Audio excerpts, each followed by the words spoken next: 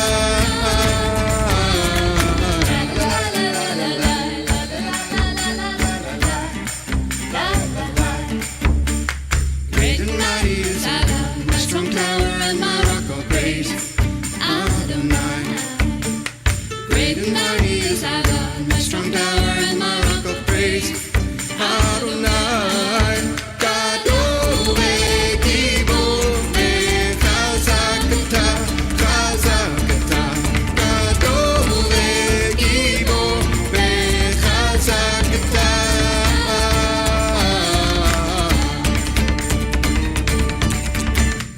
All the nations take their place, sons of promise, sons of faith and praise Adonai.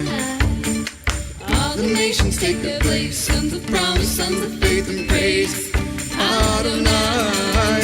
Gadol v'gibor v'chazak atah, chazak atah. Gadol v'gibor v'chazak atah.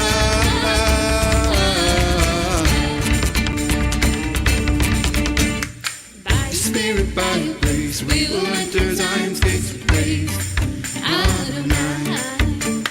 By your spirit, by your grace, we will enter Zion's gates with praise Adonai. Gadol v'gibor v'chazak atah, chazak atah. Gadol v'gibor v'chazak atah.